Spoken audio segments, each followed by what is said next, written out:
L'islam, la religion de la propreté et de la pureté. L'islam est la religion de la beauté, de la perfection, et de la nature innée. Allah n'a laissé rien qui embellisse le musulman sans lui en donner l'ordre ou le conseil, et il n'a laissé aucun acte dégradant pour ses adeptes sans le leur interdire ou le leur déconseiller. L'islam s'est soucié de la propreté des musulmans à la fois en surface et en profondeur. Il a purifié leurs âmes par la foi, la piété et tout caractère noble et belle attitude, et il a purifié leurs apparences. En ordonnant la purification externe, en encourageant la propreté et en évitant la saleté et l'impureté. Ainsi, il a combiné la purification externe et interne. Il a accordé une grande importance à cela au point de faire de la purification la moitié de la foi. La purification est la moitié de la foi. L'imam Muslim a rapporté dans son Saïd après Abu Malik al-Ash'ari, qu'Allah soit satisfait de lui, que le messager d'Allah, que la paix et les bénédictions d'Allah soient sur lui, a dit. La purification est la moitié de la foi, la louange à Allah remplit la balance, glorifié soit Allah et louange à Allah. Remplit ce qui est entre les cieux et la terre, la prière est lumière, la charité est preuve, la patience est lumière. Le Coran est une preuve pour toi ou contre toi, chaque personne se lève le matin et fait un marché avec son âme. Soit il la rachète, soit il la condamne. Ce propos du prophète, que la paix et les bénédictions d'Allah soient sur lui, indique que la vraie foi englobe la purification externe et interne, et que l'ablution purifie l'extérieur. C'est ainsi que la foi devient la moitié de la foi.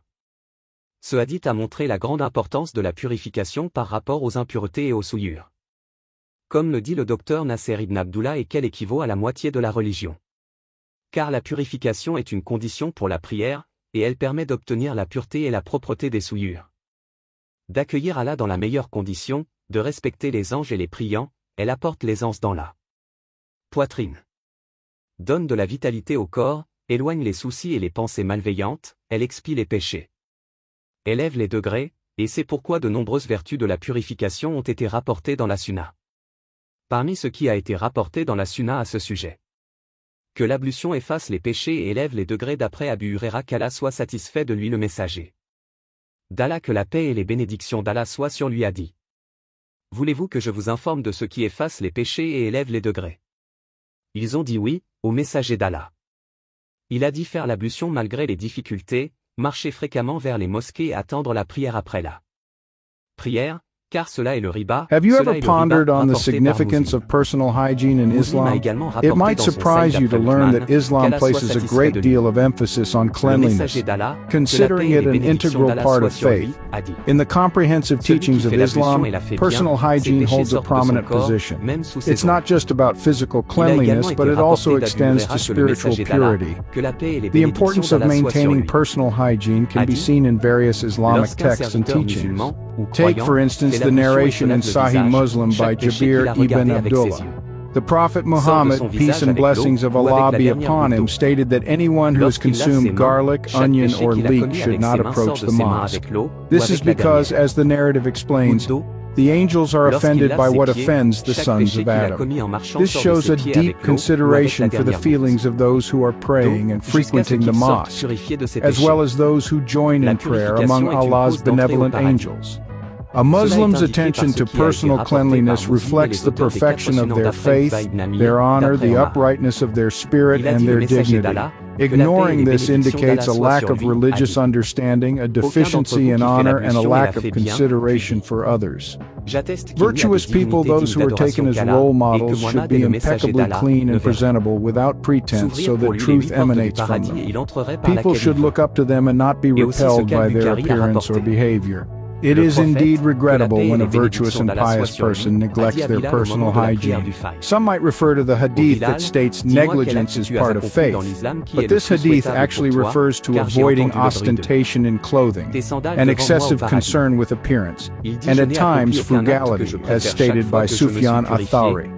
He advised to wear clothes that neither dishonor you among the learned nor ridicule you among the ignorant. It is a misconception to think that neglecting cleanliness equates to asceticism and piety. The Prophet Muhammad, peace and blessings of Allah be upon him, who was the leader of ascetics, was one of the cleanest, most pleasantly scented, most complete in appearance, most beautiful in stance, and had the purest mouth. He placed great importance on his personal cleanliness. Abandoning a tidy appearance has nothing to do with self-neglect, rejection of appearance, or exposure to unpleasant smells. It was once asked of the Prophet, peace and blessings of Allah be upon him, that a man loves his clothes and shoes to be beautiful. He replied, indeed, Allah is beautiful and He loves beauty. May Allah guide us towards what He loves and approves of and help us and you all in our obedience. May Allah's blessings and peace be upon our Master Muhammad as well as his family and companions. To sum up, Islam teaches that personal hygiene is not just a matter of physical cleanliness but also of spiritual purity. It shows respect for others, including those who join in prayer and the benevolent angels of Allah. It is a sign of a believer's faith, honor, and dignity. It is not about ostentation or excessive concern with appearance, but about presenting oneself in a way that is pleasing to Allah, who is beautiful and loves beauty. Qui peuvent causer des odeurs désagréables, la purification de la bouche et des dents, et l'utilisation de parfums. Dans le hadith du prophète, que les bénédictions et la paix d'Allah soient sur lui. De ce bas monde, deux choses m'ont été chères. Le parfum et les femmes, et la réjouissance de mes yeux est dans la prière. Rapporté authentiquement, sans le troisième élément, ce qui indique son souci extrême de son parfum et de sa pureté. Parmi la complétude de la propreté, il y a aussi l'utilisation du siwak, comme l'a dit le prophète, paix et bénédiction d'Allah sur lui. Si je ne craignais pas de rendre les choses difficiles à ma communauté, je leur ordonnerais d'utiliser le siwak à chaque prière. Rapporté par Al-Bukhari, et dans une autre version. Je leur aurais ordonné d'utiliser le siwak à chaque ablution. La charia a pris grand soin de ce sujet, désirant des caractéristiques naturelles, comme mentionné dans la parole du prophète, que la paix et les bénédictions d'Allah soient sur lui. La nature comporte 5 aspects ou 5 d'entre eux. La circoncision, le rasage des poils du pubis, le rasage des aisselles, la coupe des ongles et le rasage de la moustache. Concordant. Il a ordonné de prendre soin de l'ornement, a interdit la consommation de tout ce qui nuit aux musulmans, a légiféré. L'embellissement des vêtements, a encouragé l'utilisation de parfums et le peignage dans les lieux où les musulmans se rassemblent pour prier, comme la prière de l'Aïd est similaire. Il dit aux enfants d'Adam, prenez votre parure à chaque mosquée, mangez et buvez, mais ne soyez pas excessifs. Al-Araf 31, ce qui signifie à chaque prière. Parmi les aspects louables de la pureté, il y a l'attention portée à l'hygiène personnelle, comme maintenir la propreté du corps et des vêtements, tailler les ongles, se coiffer, et enlever les poils du corps qui pourraient causer des odeurs désagréables, ainsi que purifier la bouche et les dents, et utiliser des parfums. Dans les paroles du prophète, paix et bénédiction d'Allah sur lui. Parmi ce bas monde, deux choses m'ont été chères. Le parfum et les femmes, et la réjouissance de mes yeux est dans la prière. Rapporté authentiquement, sans le troisième élément, cela indique son souci extrême pour son parfum et sa pureté. Parmi les aspects complets de la propreté, il y a aussi l'utilisation du siwak, comme l'a dit le prophète. Paix et bénédiction d'Allah sur lui. Si je ne craignais pas de rendre les choses difficiles à ma communauté, je leur ordonnerais d'utiliser le siwak à chaque prière. Rapporté par Al-Bukhari, et dans une autre version. Je leur aurais ordonné d'utiliser le siwak à chaque ablution.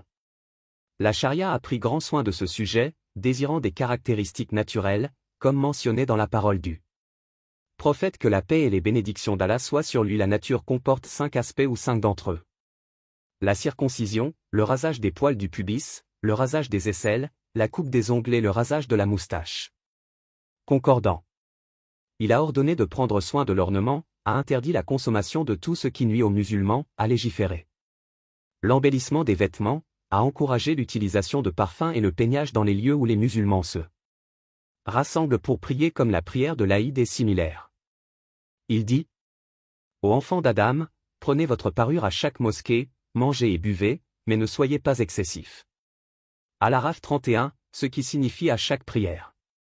Cela démontre l'importance de l'islam accordée à la propreté, non seulement physique mais aussi spirituelle, et comment elle est intégrée dans les enseignements et les pratiques de la foi musulmane.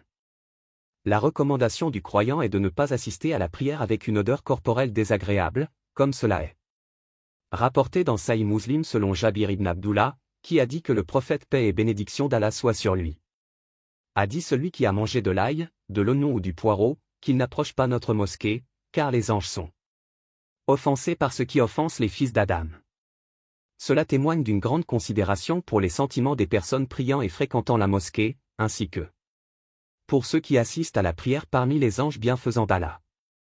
L'attention d'un musulman à sa propreté personnelle reflète la perfection de sa foi, son honneur, la rectitude de son esprit et sa protection.